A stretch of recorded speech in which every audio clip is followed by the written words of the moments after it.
Hey, everybody, welcome back to another episode of the Catholic Talk Show. Today, we're going to be talking about how we can become better fathers with the founder of Exodus, James Baxter. That's right. We're going to look at all the challenges, struggles, and opportunities to overcome our own personal nature and become the fathers that God intends us to be. So we're going to start with a question. Who's your daddy?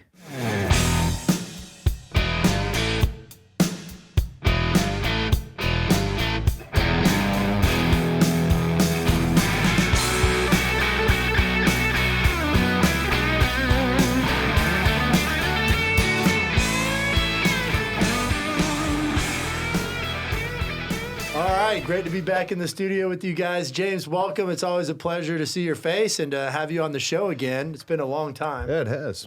Yeah, we've really developed an awesome friendship with James Baxter and the Exodus crew. Yeah. And we are so happy to be a part of that Exodus solidarity that you've really generated and started in the Catholic Church. It's been incredible how many people have been impacted by this ministry. That's right. Yeah. It's one of I'm so humbled by that, Father Rich. Thanks for sharing that. And honestly, Ryan, Father Rich, it is a joy to be here. For all the listeners, being on this show is the highlight of at maybe the year. It's just so fun being with these guys. So thanks for having me, and can't wait to have a lot of fun today. Talking about something so important. Talking about fatherhood, like, and who our daddy is. Like, we all have one father, right? Would it be inappropriate to call you Daddy Rich instead of Father No, Rich? we're not doing that. We're not doing that. How about Father Daddy? All right, I'm cool with that. Father Daddy Richie. Father Daddy Ricky, can I get one of them blessings down over here?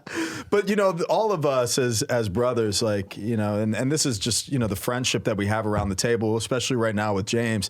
It's like, having that sense of who we are in relationship to our Father in heaven and striving to emulate in our own fatherhood. And that's what this show is going to be about, is just really the experiences that we have, the limitations and the weakness that we have in our fatherhood, and really how we can take active steps in developing a virtuous fatherhood like our Heavenly Father. That's right. I think societally and culturally, we're really at a crossroads right now in our understanding of fatherhood, right? It's under so much attack, both in media, both in what it's supposed to do, what the aim of fatherhood is, and even how children are supposed to respond.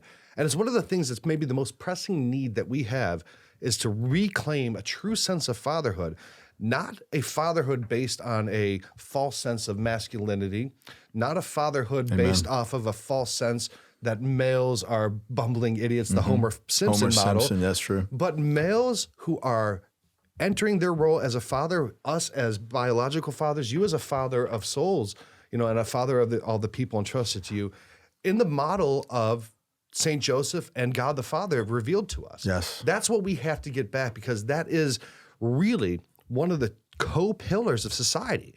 It is the role of mothers and the role of fathers. And I don't think that it's really a surprise to any of us to see how society has really been weakened as fatherhood has retreated from its role as leadership in our society. And it's primarily driven through mediums that mutilate the sense of what a father or a mother is and want to change it and morph it into something other. We're striving for something other, but what we should be striving for is the purification and sanctification of these clear vocations that we have as men and women. That's right. And man and woman fully alive, fully mature necessarily takes on a qualitative characteristic of love. And that is founded in what our show's about, fatherhood today and motherhood. That's right. Now, James, you, since we first met you up until this point, you've become a father.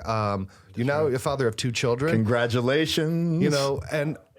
We've been such supporters of Exodus since the beginning of our show.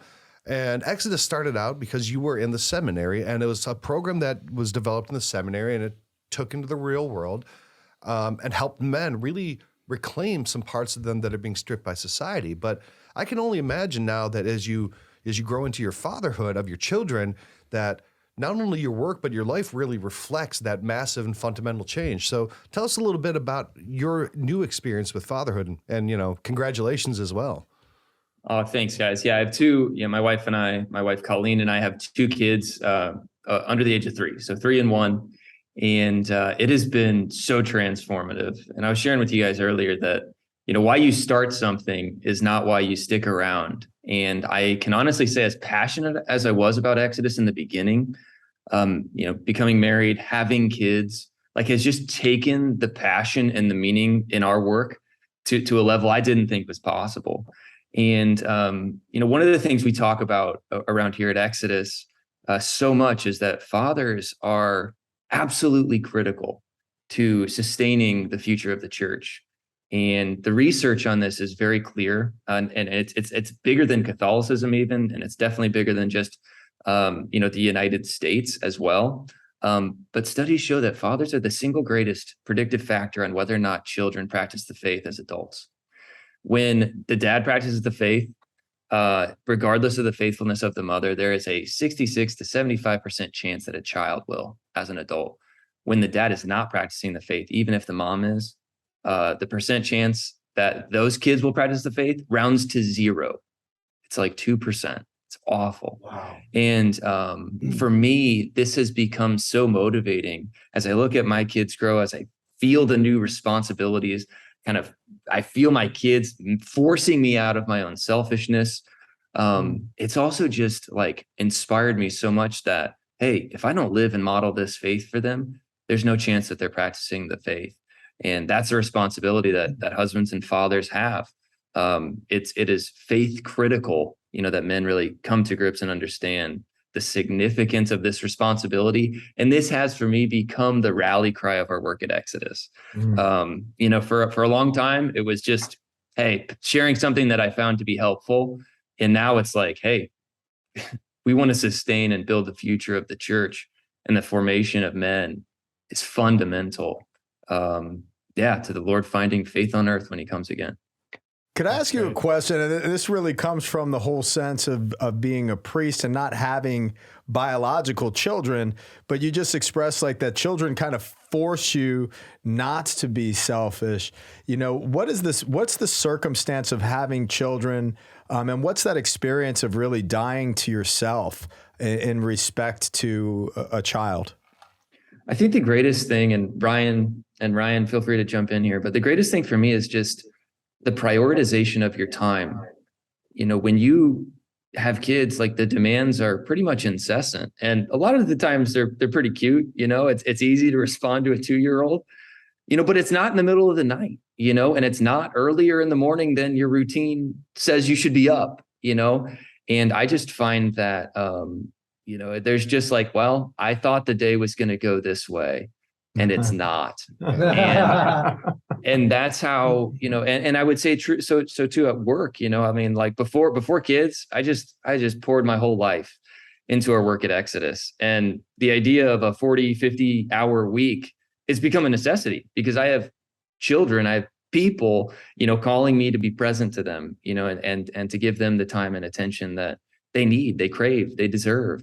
I would say this is not something I've mastered. There are so often times I just look at the sky, I'm like, my efficiency's been slayed. Yeah. But that's where, for me, I feel like the greatest just kind of crucifixion of my selfishness happens. You said 3 really key things, and they're so inherent, and every father, I think, knows these fundamentally and instinctually.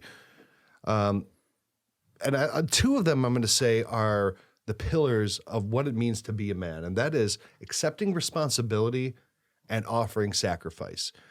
If you could take anything and say, what is a man and what does a man do when he is living to himself fully? It's accepting responsibility for children, for community, for those who need protection, and then sacrificing to meet that responsibility. No, I just jump in and say that is just so true as it relates to, responsibility and then sacrifice. And the truth is that the path to meaning, it is just paved with both of those realities. Without responsibility and without sacrifice, life is just, it's not all that it could be. And I've found, at least with my kids, and I'd love to hear your guys' experience here, but life is just it matters so much more to me, if I can even say something like that. It is so much more meaningful knowing that, there are children that depend upon me, at every stage and all throughout the day. Yeah. I mean, my reversion is directly tied to having children. When you're, most young men, you hit 14, 15, you start going wild, partying, having fun, doing whatever. And then there's a fundamental change when you become a father, that you are now beholden to someone besides your own pleasures and pursuits. And at least that's the hope. The hope That's and the the hope. invitation is the invitation from a self-love to a selfless love, where your love is ordered to someone else, and a child presenting, a dependency. A child depends on the investment of those fundamentals and those pillars. Yeah. And then James said that one third word that I wanted to highlight, which is being present. Yeah.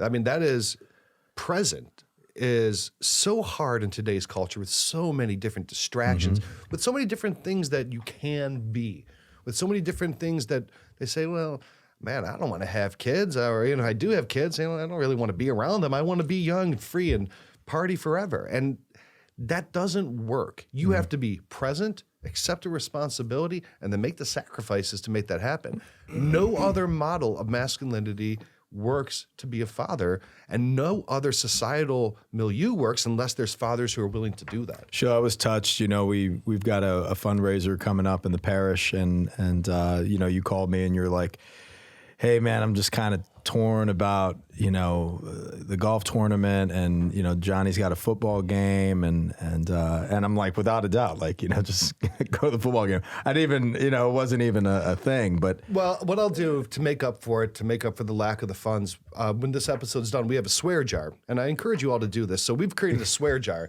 And anytime we say something that's a little bit base and unbefitting of our role as Catholic talk show hosts, we put in $1. So when we're done with this episode, I'm just going to give it to you up and down, and I'm going to unleash on you and say every word that I've learned in my 40 some odd years. We're going to build this church in no time. I mean, look, it's like you're Can't gonna we make, just sell lemonade? no, I'm going to Something make you more like wholesome? it's going to be like $75 in 2 minutes, man. It's going to be like Carlin just unleashing on you, all right? So that'll be my thing. But yeah, no, we had the opportunity to all golf together, and I really love golf, and I was looking forward to it. But I'm like, my son's only going to be 7 and have this football game once. I can golf more, and if I never get to golf again, I'd rather have been at that, Yeah. And that's the prioritization in my life, and I know that you guys experience the same thing. Yeah. I mean, it's clear if you kind of just sit back and discern through media and societal targets in terms of their messaging. They're going after my kids. I mean, it's like, they want to come in through the distraction that we may have with our children's through, various things, and they want to raise our children, and they want to draw them into, things that are really just contrary to our faith. They're contrary to the gospel. They're contrary to living a meaningful life. And so, like when I look at this journey that I've been on with my children, it's been my wife has been so instrumental in this. Like I don't know. It's for all the single fathers out there and even single mothers. Like doing it by yourself is very difficult. Just having a spouse that I share my faith with, that understands this identity that I have that's important to my children, to be there to encourage me, to forgive me. Like I just look back on all this. It's so important to have that, obviously in the forgiveness of our Lord.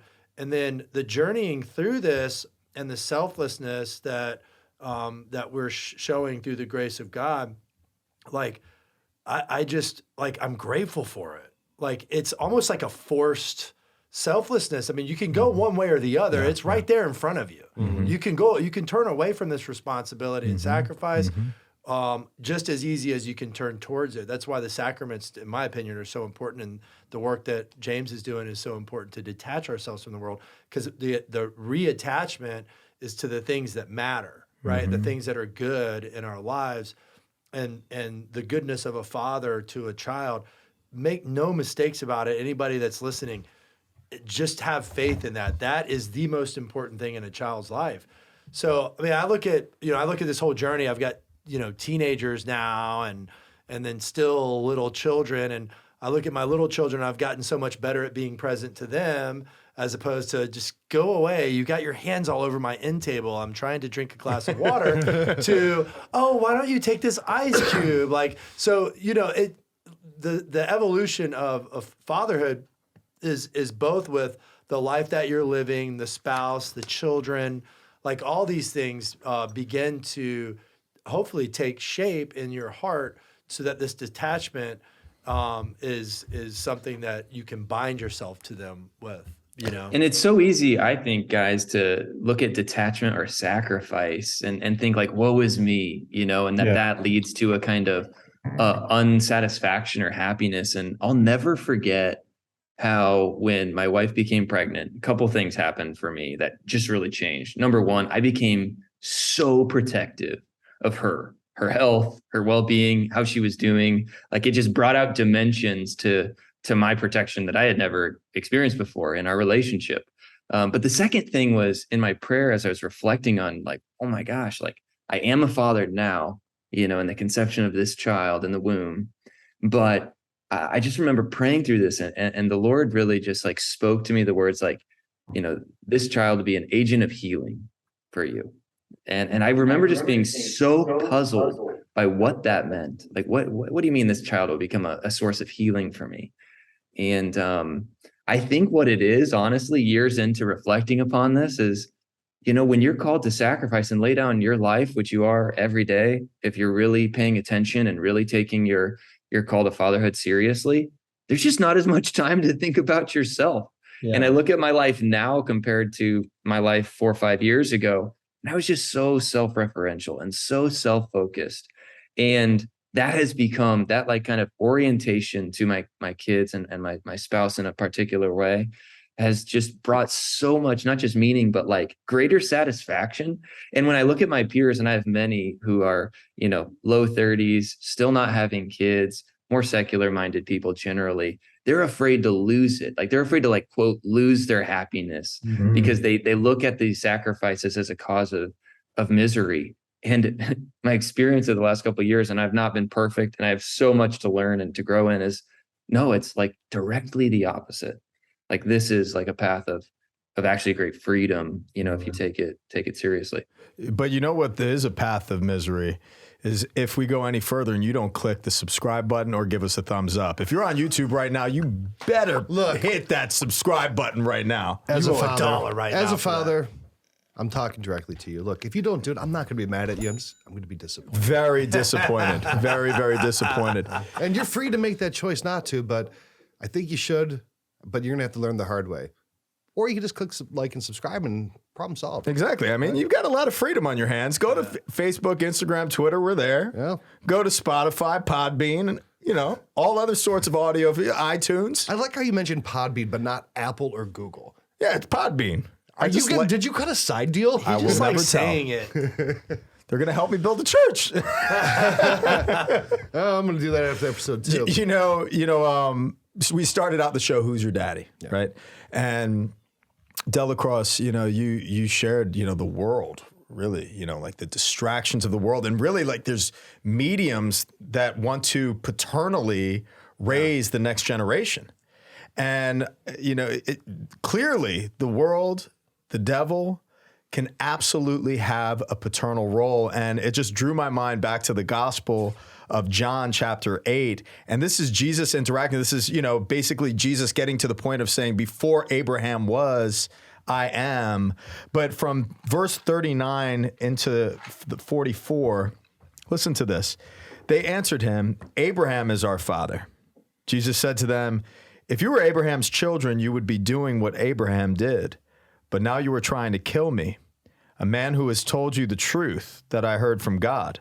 This is not what Abraham did. You are indeed doing what your father does. They said to him, we are not illegitimate children. We have one father, God himself. Jesus said to them, if God were your father, you would love me, for I came from God and now I am here. I did not come on my own, but he sent me. Why do you not understand what I say? It is because you cannot accept my word. You are from your father, the devil, and you choose to do your father's desires. Clearly, in our humanity, the appeal of the devil as a paternal role in our life is very active. And that's in each and every single one of our lives. And each of us have listened to that paternal enticement for more selfish motives and more selfish ideologies. And, we need the solidarity of brotherhood in the same way that the apostles gathered around Jesus. We need a brotherhood that's constantly calling us back to Jesus, the manifestation of the Father, the Word, the truth incarnate, because that's what's truly going to set our hearts free and ablaze so that purification process of our fatherhood is really underway constantly in life. But we all have weaknesses and we all have moments of great, failures. I have failures in my fatherhood. I have failures when I'm clearly being motivated by selfish motives. And thank God, like you were saying, Delacroix, for the sacraments of the church. Thank God that I can go to confession and be restored in God's mercy and love for me, because it renews my identity and it renews my fatherhood, and I charge yet forward. And sometimes when we make mistakes and we make a failure, we can isolate and we get trapped up, and then we feel like, man, I've really failed my kid. I failed my wife. And we could get in a rut. And, to realize if you're out there right now listening in, or you're viewing our content, like, Jesus is merciful and we're your brothers. You're not in this alone. We've got to take a step, and it's a step toward freedom. Don't allow your past failure to hold you in the past. Today's a new day, and it's an opportunity in God's mercy to be set free and to fulfill that responsibility of your fatherhood. I was reading Marcus Aurelius. Marcus Aurelius is a really interesting read. Yeah, fascinating. He was a Roman emperor, but he was also a philosopher. And he had this whole analogy about the beauty of decay, right? And he was making this analogy that things decay in nature, and most people are abhorred by decay. But that through this very decay, things are reborn. And he's applying that to old age, that people run away from fear. They run away from the fear of being old, from losing their own self-interest or whatever. But it's through that decay that society continues to move forward. I think that's very true of fatherhood. But I think the analogy can be drawn a little bit further, that when we get married to our wives, we really are giving them, even biologically, we are giving them fully our seed, and they are the seedbed, right? So I think it's really important to also mention the role of wives within this, because it really, a seed falls on a rocky ground, and if it doesn't have fertile soil, it dies, right? Fatherhood is so intrinsically tied to our roles as husbands as well, that finding the balance as a husband and as a father, because there's some people who can be very focused on fatherhood but neglectful to their wife, or vice versa. Like, hey, I just want to hang out with my wife and the kids can go off somewhere else.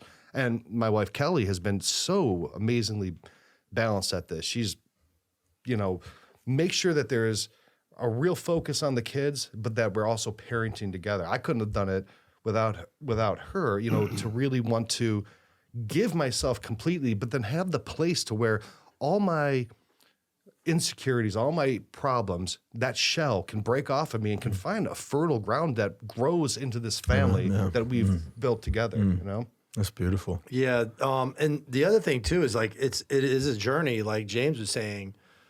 I have seasons of fatherhood that, when you have young children like James is in, it's very different. You don't have somewhat meaningful conversations with them. There's no really, the human exchange is just hugs and diapers and talking to your wife about who's got them now, or, like things like that.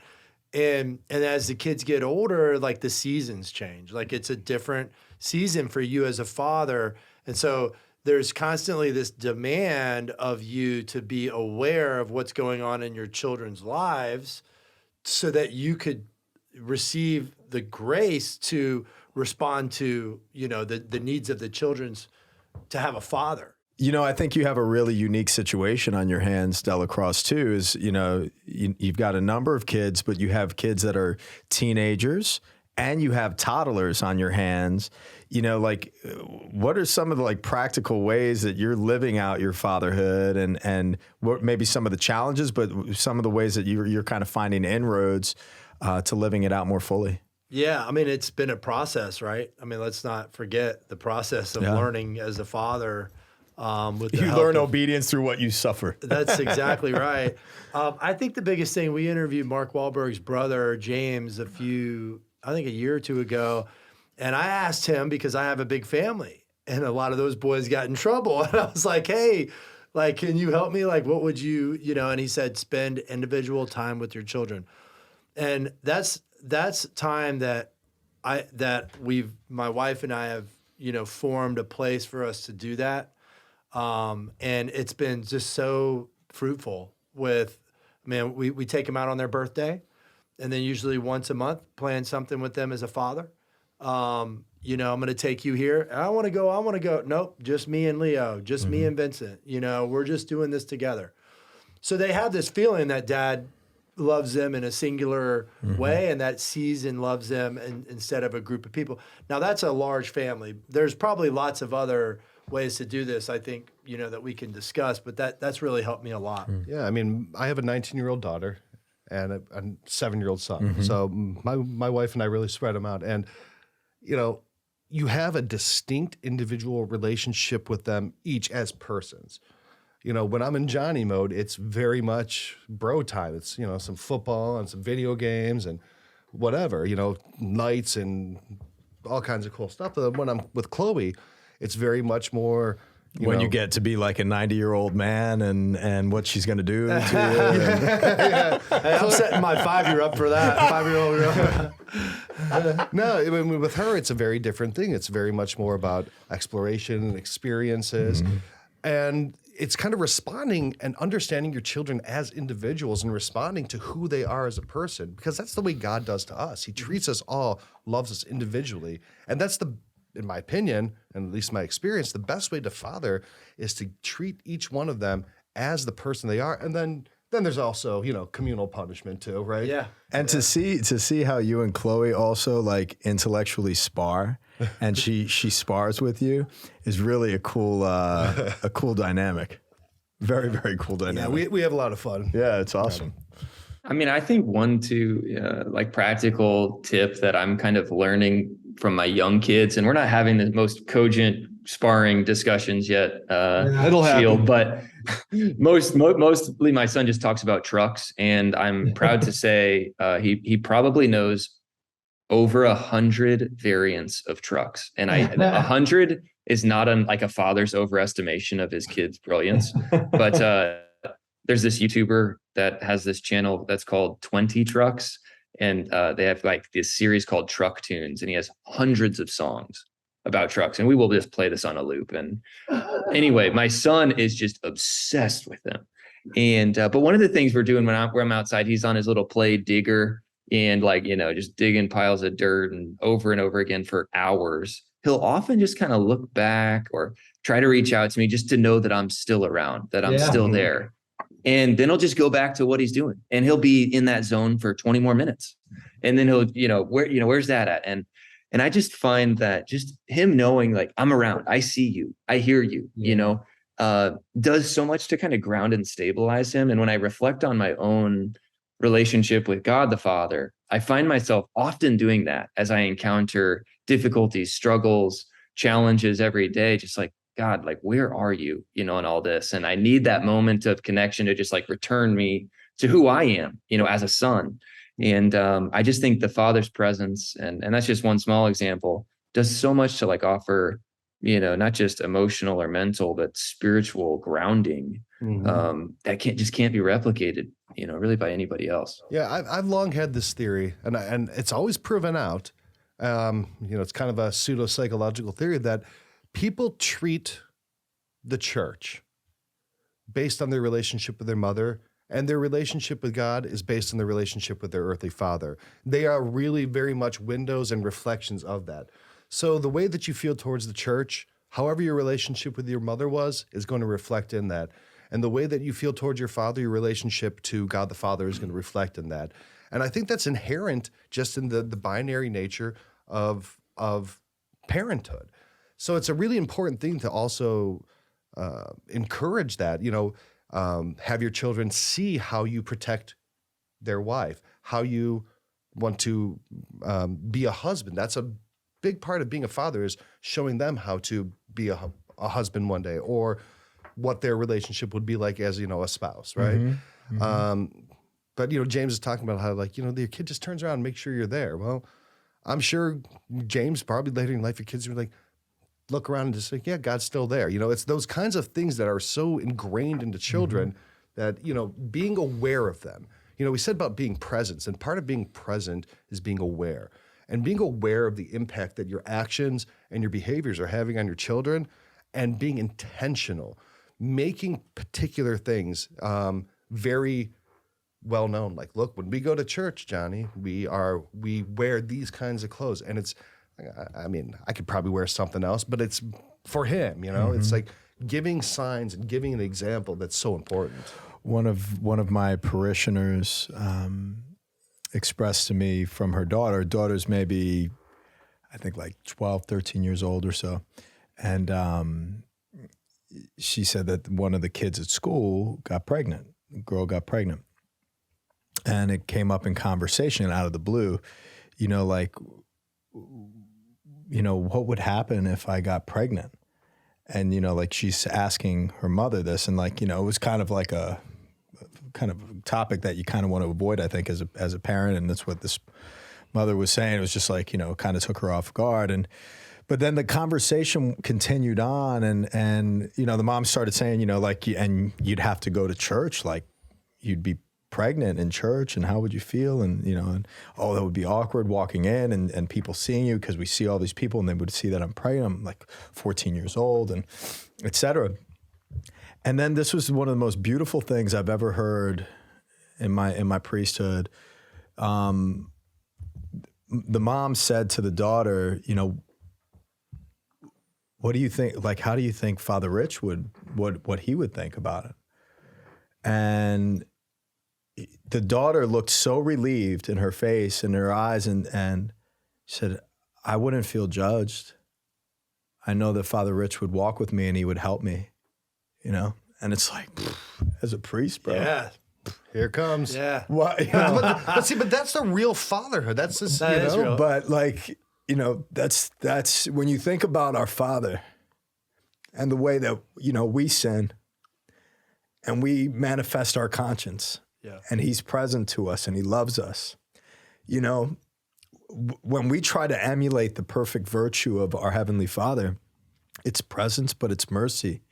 And, I love Scott Hahn's, I'm going to butcher this. I don't know the exact story, but like that sense of jubilee of mercy that, like, every year with his kids, you could come into Daddy's office and no consequences, whatever you want to get off your chest and you've done wrong that you've been carrying, you could come in and talk to me and we could talk about it. And, like, that sense of what you're sharing, Sheila, is so important, because we do come to discern and have an image of God as we grow up through our parents. We learn about God through our parents. It doesn't mean if we have a terrible father or a terrible mother, we don't have a horrible, it doesn't mean we can't, it doesn't mean we can't go through transformation. Like, we all can be transformed through the Father's love, even if we don't have a father in our life. But the fundamental stages of human development and our catechesis is lived experience, and it is lived primarily through family dynamics. So, how we live that in our practically, what a great example of having a jubilee of mercy and bringing that into your child's life and experientially be able to manifest their conscience to you and not receive judgment or condemnation, but compassion. Yeah, I would have totally gamed that system. I would have been like, the day before, I would have gotten into all my trouble. I'd be like, hey, Dad, that jubilee that's happening tomorrow? What's up? Yeah. See, I never had a problem with manifesting my conscience to my mom. It got to the point where she was just like, Richie, I don't want to hear anymore. A little too much. Stop. Here, pal. And here's one of the things that I think is so great about Exodus is that it does have that structure. It does have that, like you said, the ability to make change, actual change, so that even if there is, a particular path you're on, you can rectify that through some pillars. So, James, what are some ways that Exodus, and we know, and we've been talking about Exodus for years, how it's, fraternity and asceticism and prayer to help you become a better man. But how is Exodus evolving to reach more to fathers and, to men in their fatherhood? Yeah, it's an awesome question, Ryan. I just would reiterate kind of what we've talked about. Like a theme today has been presence. And when I think about asceticism, especially in the 21st century with all of the different distractions, some of which we've highlighted today, it's just so easy to just kind of get glazed over and kind of forget who we are as sons first. But most of us and all men are called to fatherhood in some way. And most of our guys are married with kids. And one of the things that we hear all the time is just how just by praying, we're more attentive to the Lord, and through discipline, we're able to be more present to those that are around us. And so I would just say at Exodus, like so many of the things we've talked about are just fundamental to how we understand prayer, asceticism, and then fraternity, not just for accountability, yes, for accountability, but also encouragement, right? Because we all struggle, we all sin, we all fall short, of the high standard that we're called to as Christians, and that's why, brotherhoods, of guys going through similar struggles today, now in history, are so important, not just as a correcting mechanism, but as an encouragement, because I think brothers can model the, kind of the mercy of the Father that you've talked about there. And I love that example from Dr. Hahn. I actually didn't know that before you shared that. And we'll probably need to deploy something similar around my house too. But yeah, I think at Exodus for us, everyone knows us for Exodus 90, which is awesome, but we've developed years of ongoing formation so that, it's not so much just 90 days and done, or, hey, that was a nice mountaintop experience, but what else? And really started to kind of make approachable, accessible, and sustainable rules of life, kind of continuing men to journey through the scriptures, to reflect, to pray, to practice discipline, and to share that with the fraternity of other men. What we talk about all the time is that prayer, asceticism, fraternity are not things just for 90 days or not things just for Lent. It really looks like the life the Lord modeled for us, and that our fathers in the faith and mothers in the faith have expressed in different ways and beautiful charisms throughout the history of the church. And that's why we're excited to be serving men really for the long haul in our work at Exodus. Now, checking out your website, which is just such an outstanding website, by the way, exodus90.com. We want to encourage each and every one of you out there to check out this website. Well, we want you to go to catholictalkshow.com/Exodus. That way James knows that we're doing a good job representing his brand. True. But, and we also have a good deal for you too, don't we? Yeah, we do. So we went up to James. We went to Indianapolis. You say, James, the Indianapolis Colts are never going to win another game again unless you give our listeners, our men, a fantastic deal on Exodus. Look, we can go in there. I mean, Matt Ryan, he went to Boston College, Jesuit school. We know some Jesuits. We're like, we'll have Matt Ryan throw every game. Colts will never win again. Your son will never see a winning season unless you get us a great deal on Exodus for a listen. He's like, dude, you win. How about free? I said, that's good.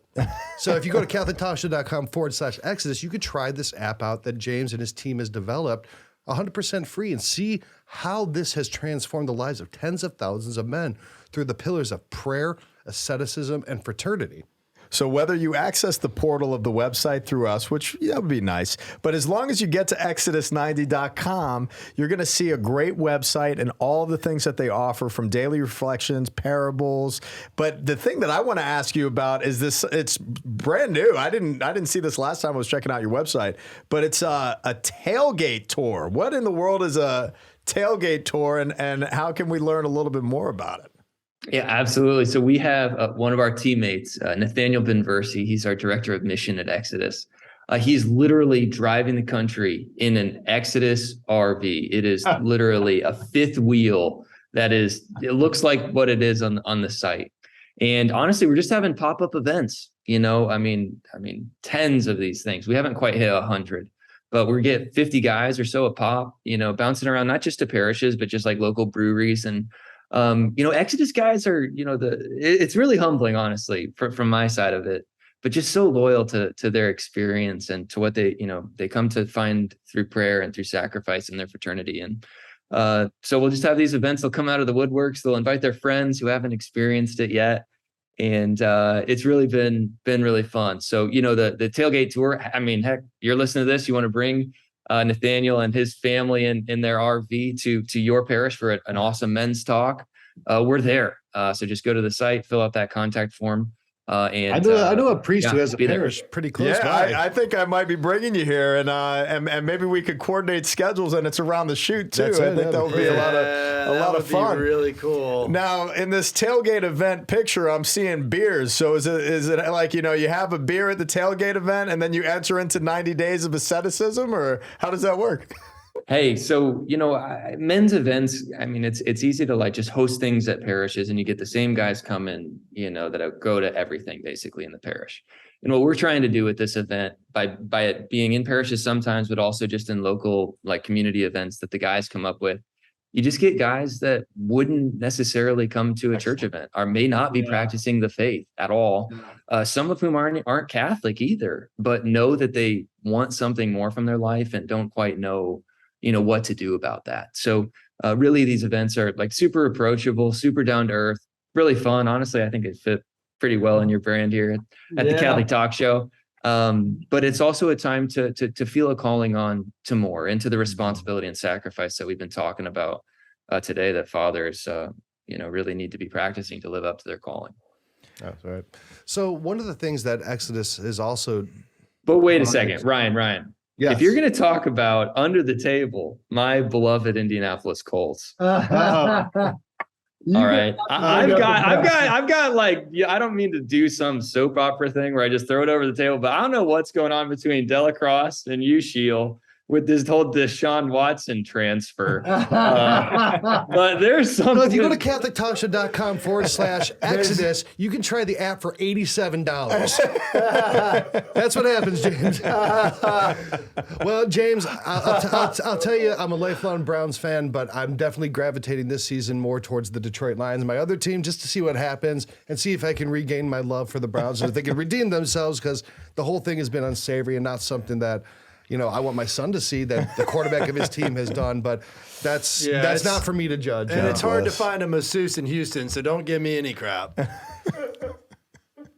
I don't want to make the joke. I don't want to make the joke. I'm not going to. Dollar. You know what? I don't want to donate any more to your church. Don't donate the dollar. I was getting there. Yeah. Okay. If you want to donate to my capital campaign, I highly would welcome that anytime. Just So walk up to anybody Father else- Rich and be like, F you, and then throw some dollars at him. I've got broad shoulders. Yeah. So Didn't mean to tear a Band-Aid, but I guess. he's clearly hurt. I'm not hurt. The wound is open. Again, go to CatholicTalkShow.com/Exodus to try Exodus for $99. No, try it for free. But one of the things that's really great is that the leaders of these fraternities are coming from men who have done the Exodus in the past, right? Yep. And we want to give a specific call to all you men out there who are watching this. It takes leaders for things to happen. Yeah. It takes men to take responsibility and duty on themselves. So look, we've been talking about Exodus now for almost 4 years on the show. And if you've tried it because of us, awesome. Now maybe is the time to consider stepping up and leading a fraternity at your parish and leading other men to experience what you experienced through Exodus. Yeah. They've done so many great things now in the app where there's now fraternity finders, right? So men who maybe, like you said, James, are hard to get out of the house and they really don't have any friends who, we have, 3 dudes here who are all Catholic and all bros and all the same age, and then Howard, who's much older, but still a dude as well. But we have this, but most men don't. But now there's a fraternity finder in the app. Love you, Howard. Love you, Howie. Yeah, you can find find a fraternity We're having in it the in our app. parish. That's right. Yeah. Well, and the other thing And then is lead a how fraternity, often too. how often is it the case that at the parish it's always the same people who are doing it like the same, If you're out there, get involved, and certainly don't wait for your pastor or your priest to, set everything in motion for you. Your pastor or priest needs your help to set this renaissance, this movement. Right. Yeah. It's bigger than just us, right? Yeah. It's bigger than just our personal sanctity and our fatherhood. It's also the fatherhood of others in our parish, in our community. All these things really matter. Mm-hmm. Yeah, it really No, does. it's so true. And I'd say for me, it's so humbling because this is how Exodus moves and grows. And, we've had near 70,000 guys through many of our different programs over the last couple of years. And it's not because we're this big company. We're a small independent team, based out of Indiana. But it's because guys seeing it's something that they need, and then they go share that. But the thing I like to talk about is like when you invite a man into a fraternity and he hasn't experienced like, something like that before, maybe an intentional Christian community at all in his whole life, you're not just changing the direction of that guy's life. If he's married and with kids, it's like you are introducing Christ into relationships, and that can change a whole family tree, man. And we see this every single year. And so I just say, for those of you that are kind of feeling the call to leadership, and have some time and feel that call from the Lord, definitely make use of Exodus. Men need an excuse to get together. Structures are often helpful. And that's the resource that we feel like we're called to be for the church. Ryan, you brought this up before, but the things like we do with Estovir, that, a lot of times when men leave their family to go out with their friends, their men friends, their boys, they come back as lesser men, not proud of what they've done, and not, or just the same, or they're just blowing off steam. Like, I got to get away from the kids and go have some beers and watch a game.